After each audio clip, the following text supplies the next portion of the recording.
जो लोग आसान कारोबार स्कीम से फ़ायदा उठाना चाहते हैं और अपना बिजनेस इस्टेब्लिश करना चाहते हैं, हमारे इंसेंटिव से फ़ायदा उठाना चाहते हैं, वो आज ही अप्लाई करें। अस्सलाम वालेकुम व्यूवर्स, वज़ीर आला पंजाब की जानिब से आसान कारोबार फाइनेंस स्कीम का बाकायदा तौर पे आगाज़ कर दिया है। इस वीडियो के अंदर आपको मुकम्मल तफसीलात फराहम की जाएंगी कि ये लोन किन लोगों के लिए, कौन अप्लाई कर सकते हैं, कैसे अप्लाई कर सकते हैं, किन शराइत पे आपको मिलेगा, कितने अरसे के लिए मिलेगा। तो मुकम्मल तफसीलात आपको इस वीडियो के अंदर देखने को मिलेंगी। वीडियो को स्टार्ट करने से पहले अगर आप लोग चैनल पे नहीं हैं तो सब्सक्राइब करना मत भूलिएगा और वीडियो को लाइक ज़रूर कीजिएगा। आपका लाइक हमारे लिए बहुत ही अहम है। प्रोग्राम के बारे में बात करें तो ये उन लोगों के लिए जो कि अपना कारोबार स्टार्ट करना चाहते हैं, चाहे कोई नया कारोबार है या कोई एग्जिस्टिंग कारोबार को बढ़ाना चाहते हैं, तो उनके लिए ये एक बिला सूद स्कीम स्टार्ट की गई है। लोन पर्पस जी, न्यू बिजनेस कोई स्टार्टअप शुरू करना चाहते हैं तो आपके लिए ये लोन है। एग्जिस्टिंग बिजनेस जिसके अंदर आप बिजनेस को बढ़ाना चाहते हैं, उसको मॉडर्न करना चाहते हैं, लीजिंग जिसके अंदर आप कोई कमर्शियल गाड़ी लेना चाहते हैं तो वो भी इस लोन के तहत, इस स्कीम के तहत आप ले सकते हैं। आप कोई क्लाइमेट फ्रेंडली बिजनेस करना चाहते हैं, क्लाइमेट फ्रेंडली में काफ़ी बिजनेस आ जाते हैं, जैसे कि सोलर पैनल हो गया, सोलर पैनल की इंस्टॉलेशन होगी, रिसाइकलिंग हो गया, कोई बाइसिकल स्टोर हो गया। तो इस तरह के ऐसे चीज़ें जिसकी वजह से माहौल को कोई नुकसान ना पहुंचे, तो वो कारोबार अगर आप करते हैं तो वो भी आपको वो कर सकते हैं इस स्कीम के तहत। एलिजिबिलिटी क्राइटेरिया की बात करें तो यहाँ पे दो शराइत बहुत ही कड़ी रखी गई हैं। वो हैं जी, small enterprises with annual sale up to 150 million. अगर आप नया कारोबार शुरू करना चाहते हैं तो जाहिर बात है आप उसकी मुकम्मल रिपोर्ट बना के देंगे कि जी ये जो बिज़नेस है हमें सालाना की बुनियाद पे इतना रेवेन्यू जनरेट करके देगा। अगर आप एग्जिस्टिंग को बिज़नेस करते हैं तो फिर तो आपको ऑलरेडी पता होगा कि जी मेरा ये कारोबार इतना साल का टर्नओवर दे रहा है। तो यहाँ पे 150 मिलियन रखा गया है, जो कि मेरी समझ से बिल्कुल बाहर है। 15 करोड़ रुपये बनते हैं सालाना की बुनियाद पे। अगर कोई किसी का इतना बिजनेस रन कर रहा है तो वो आपसे लोन क्यों लेगा। अगर कोई मीडियम की बात करें, जी स्मॉल की मैं बात कर रहा हूँ, मीडियम के लिए मिनिमम 150 मिलियन और मैक्सिमम 800 मिलियन तक रखा गया, तो ये बहुत ज़्यादा है। एज की बात करें तो 25 से 55 साल की, और आपको फाइलर होना मस्ट होगा। अगर आप लोग एक्टिव फाइलर होंगे तो ही आप इस स्कीम से फ़ायदा उठा सकते हैं। आप रेजिडेंस एंड बिजनेस लोकेटेड आपका जो है पंजाब में होना चाहिए। आपके पास CNSE वैलिड हो और NTN नंबर मस्ट, जारी बात है जब आप फाइलर होंगे तो आपके पास होगा NTN, और आपके पास must own have rented the place of existing business. अगर आपका कोई एग्जिस्टिंग बिजनेस है तो आपके पास अपनी या कोई रेंटेड की जगह होनी चाहिए, कोई उसका फिजिकल जो है वो ठिकाना होना चाहिए। लोन की डिटेल बात करें तो ये 2 टियर्स के अंदर दिया जाएगा। T1 के अंदर 1 मिलियन से 5 मिलियन यानी कि 10 लाख से 50 लाख तक, और जो सिक्योरिटी होगी वो आपकी पर्सनल गारंटी के ऊपर दिया जाएगा आपको। उसकी मुद्दत होगी 5 साल। उसके अंदर कोई भी कह लें कि जो सूद है वो शामिल नहीं होगा। प्रोसेसिंग फ़ीस यहाँ पे 5,000 रुपये रखी गई है, जो कि काफ़ी ज़्यादा है मेरे ख्याल में। T2 के अंदर अमाउंट जो है वो 6 मिलियन से 30 मिलियन यानी कि 60 लाख से 3 करोड़ तक आप जो है लोन ले सकते हैं। ये गारंटी के तौर पे दिया जाएगा, जिसके अंदर ज़ाहिर बात है कोई ज़मीन की गारंटी, जहाँ जो भी वो आपसे गारंटी मांगेंगे वो आपको देनी होगी। उसके अंदर भी मुद्दत 5 साल रखी गई है, और यहाँ पे जो रेशो रखी गई है वो 0% है सूद की, और प्रोसेसिंग फ़ीस यहाँ पे 10,000 रुपये है। ग्रेस पीरियड भी यहाँ पे दिया जा रहा है आपको। स्टार्टअप जो होगा उसके अंदर 6 महीने का ग्रेस पीरियड होगा, मतलब 6 महीने आपसे कोई किस्त नहीं ली जाएगी। 6 महीने के बाद आपकी किस्त जो है वो स्टार्ट होगी। न्यू बिजनेस के अंदर 3 मंथ का जब 3 month for existing business, sorry, जो अगर कोई ओल्ड बिजनेस है तो उसके लिए 3 मंथ का ग्रेस पीरियड होगा।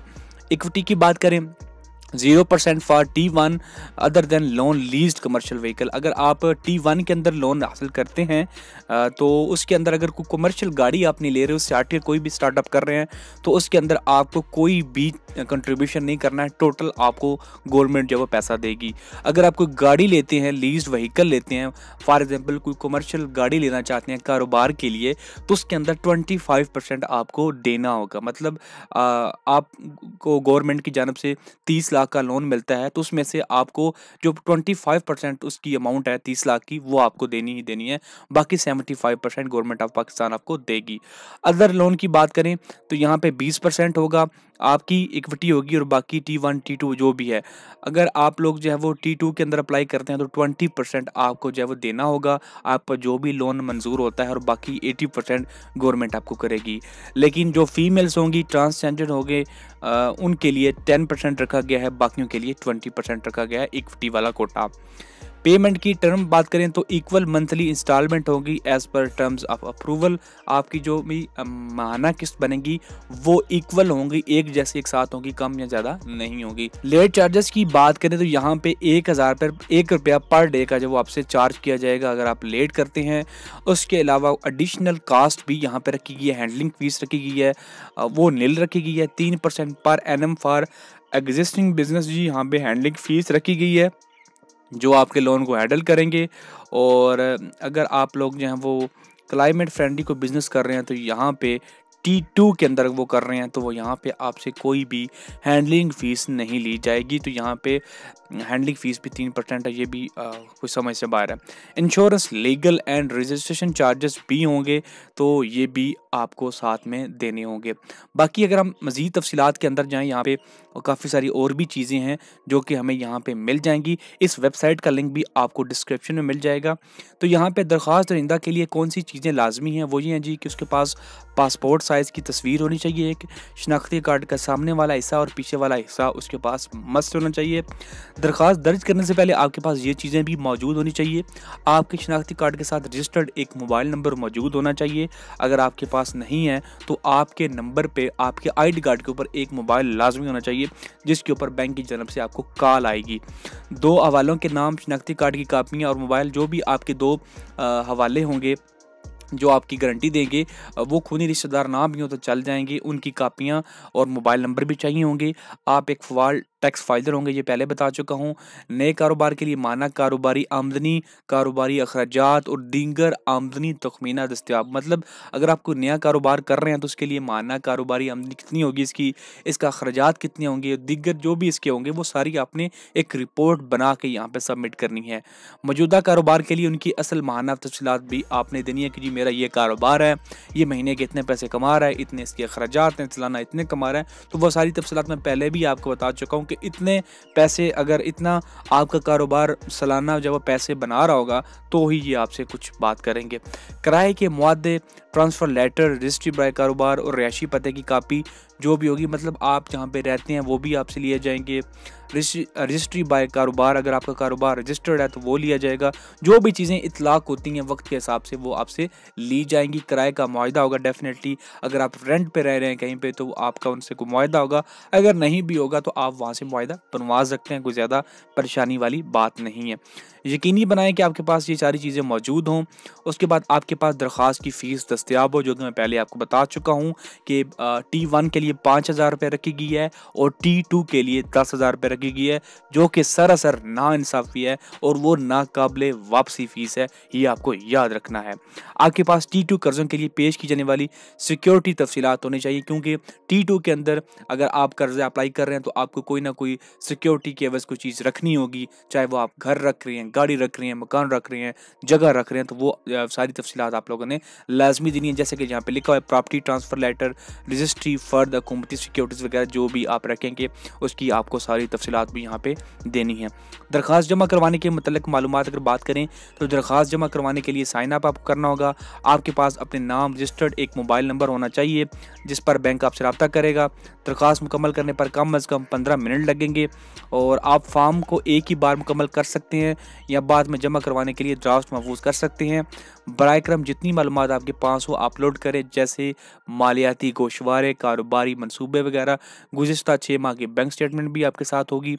आपकी दरख्वास्त पर कार्रवाई फॉर्म और फीस जमा करवाने के बाद ही शुरू की जाएगी और ये मैं पहले भी आपको बता चुका हूँ। अगर आप फॉर्म फिल करना चाहते हैं तो यहाँ पे एक्नॉलेज एंड प्रोसीड पे आप क्लिक करेंगे तो यहाँ पे आपके सामने फॉर्म ओपन हो के आ जाएगा। जैसे कि वो पहले आपको बता चुके हैं कि 15 मिनट इसके ऊपर लगेंगे, क्योंकि काफ़ी सारी तफसीलात आपको यहाँ पे देनी है और आपको कारोबार, घर, काफ़ी सारी चीज़ें देनी है, तो इसके लिए एक अलहदा वीडियो दरकार है। प्लस कुछ चीज़ें ऐसी हैं कि जो आपको पहले पता चल चुकी हैं। बहुत सारे लोग यहाँ पे आएंगे, जब वो फ़ीस का सुनेंगे, शराइत का सुनेंगे, तो वो शायद यहाँ पे अप्लाई करना मुनासिब ना समझे। मेरा अपना पर्सनल ख्याल है कि ये शराइत काफ़ी ज़्यादा कड़ी रखी गई हैं। एक बंदा अगर कोई छोटा मोटा अपना कारोबार करना चाहता है तो उसके लिए बहुत ही मुश्किल है कि वो इस स्कीम से फ़ायदा उठा सके। वही इस स्कीम से फ़ायदा उठा सकते हैं जिनके पास कारोबार का कोई प्रॉपर प्लान हो, और वही इसको अमली जामा पहना सकते हैं इस स्कीम के तहत। हालांकि गवर्नमेंट को चाहिए था कि जो छोटे लेवल के, जो कि जिनके पास कोई ज़्यादा एजुकेशन नहीं है, वो अगर इस स्कीम से फ़ायदा उठाना चाहते हैं या को अपनी कोई शॉप वगैरह बनाना चाहते हैं तो वो फ़ायदा उठा सकते हैं। लेकिन मेरे ख्याल में उनके लिए इस प्रोग्राम के अंदर जो है वो कुछ नहीं है। दूसरा, जो फ़ीस रखी गई है 5,000 10,000 जो कि प्रोसेसिंग फ़ीस रखी गई है, वो भी ज़्यादती है, वो भी नहीं होनी चाहिए थी। कम अज़ कम अगर वो आपकी दरख्वास्त मंजूर नहीं होती है तो वो फ़ीस आपको वापस करनी चाहिए थी। बाकी आपको वेबसाइट का लिंक डिस्क्रिप्शन में मिल जाएगा। आप वेबसाइट पे आके यहाँ पे फॉर्म फिल कर सकते हैं। फॉर्म फिल करने के लिए आपको जब वेबसाइट पे आप आएंगे तो यहाँ पे इस तरह की आपके सामने वेबसाइट आएगी, और यहाँ पे आने के बाद आप लोगों ने यहाँ पे क्लिक करना है, और उसके बाद यहाँ पे अप्लाई फॉर आसान कारोबार फाइनेंस, इस पर क्लिक करेंगे तो ये आपके सामने नीचे जो है वो एक्नॉलेज एंड प्रोसीड का ऑप्शन आ जाएगा। तो यहाँ पे आगे आप जाके फॉर्म जो है वो सबमिट कर सकते हैं अगर आप करना चाहते हैं। फॉर्म की नेक्स्ट वीडियो में बना दूंगा जिसके अंदर आपको मुकम्मल तफसीलात दी जाएंगी। अगर आप भी अपना फॉर्म फिल करवाना चाहते हैं तो वो एक पेड टास्क होगा। आप नीचे व्हाट्सएप ग्रुप है मेरा, वहाँ पे ज्वाइन कर लें, और वहाँ से आपको मेरा पर्सनल नंबर भी मिल जाएगा, तो आप मुझसे रब्ता कर सकते हैं। वीडियो अच्छी लगे तो लाइक और शेयर करना मत भूलिएगा।